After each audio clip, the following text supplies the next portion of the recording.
Hello and welcome back to Newsroom Nigeria. This is where we give you hot, fresh, and sizzling news all day long. If this is your first time here, you have not subscribed to this channel, what are you doing? Please subscribe, give this video a massive thumbs up. That way we encourage to put out more reliable and authentic news. Also leave your opinions in the comment section below as well. Without further ado, let's delve right into the details of today's news.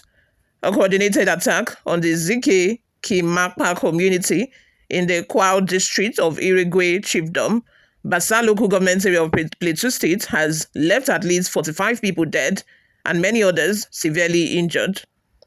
The late Sunday night assault shattered the peace of a village, leaving residents in mourning and shock.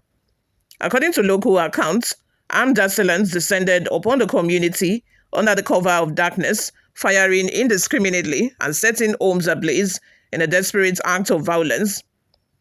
Eyewitnesses reported to leadership that at least 30 houses were touched, displacing numerous families and destroying their properties.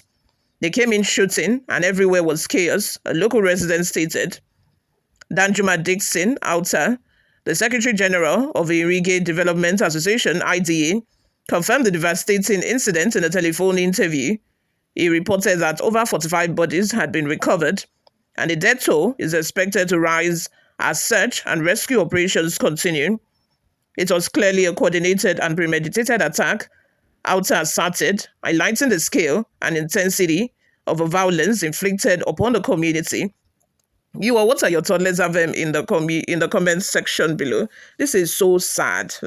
This is so sad because if you notice of recent, I do not usually post this kind of content because I prefer to talk about politics, but because most times this news is depressing. We all know about the insecurity situation in the country, and it's getting worse and worse by the day. It's really sad because these people are helpless. The government who are supposed to come to their rescue, they are busy with politics, already talking about 2027 when we are in 2025. It's really sad. And you guys, I don't know, this just came to my mind. The connection between these recent incessant killings in Plateau and the Uromi killing. I don't know if this is just me. I did not read this anywhere, but this just occurred to me. You guys knew that when the Uromi killing happened, of those people, who were said to be hunters, and, the Uromi felt that, these people are with guns, these people are carrying cash. They do not think that they are hunters. So these people were lynched. Now, I do not subscribe to jungle justice. These people should have been handed over to the proper authorities. But some people would argue that, so many of these things have happened where these are people who are deemed to be guilty, have been handed over to the proper authorities, but the authorities would not do anything about it. And before you blink, these people have been, released and, allowed to go scot-free. And in most cases, people are, angered by the facts, because how do you see somebody that you think is guilty, somebody who has killed, like in the case of that happened in Zamfara State, where some bandits were arrested and then, the police let them go because they got a call from Abuja, saying that these people should be allowed to go. And these same bandits have bragged about the fact that, their chairman will call you from Abuja and before the case goes to trial, they will be released, which was exactly what happened. When this Uromi case happened, we saw a lot of, Hausa, Fulani people, northern people, in essence, threatening that they are going to come back for revenge. They are going to, go to Uromi, Edo State, to take their pound of flesh. I give kudos to the governor of Edo State and the governor of Kano State, because they have, played a very significant role in making sure that this does not generate and it doesn't turn to a tit for tat matter. But I cannot help but think that this is a related case. Ask me why. Not long after the Uromi killing, that was when we saw, the first attack in Plateau State, where people were attacked and their house ransacked and houses burnt. Now, my mind is telling me that maybe they feel like, or they felt like, Edo State is far. Why not just let us punish those people who live in our vicinity, those people who live close to us? Plateau just now is a Christian Muslim, state. We have Christians in the state. We also have Muslims in the state. And we all know how these people's minds work. They feel like any human beings that they kill, in the process of defending their God, that it means that maybe their level when they get to heaven will be high or something like that. They will be rewarded when they get to heaven or something like that. So which is why they are ruthless when it comes to killing, which is why they do not think that, there is any repercussion. Recently, at ECOWAS meeting, it was declared that any crime committed, when it comes to blaspheming, should be unconstitutional. Should be, because during the killing of Deborah, that girl, which that they said, posted a message innocently on the WhatsApp group, talking about, I think she mentioned their God or something like that. An innocent message at that. She was lynched and killed. In fact, they put tire on her neck and she was burnt in public. Nobody was arrested in that case.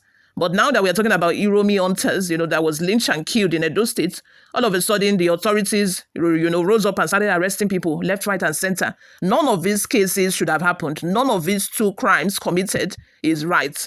Both crimes, these two crimes that happened, people who are responsible should have been held accountable.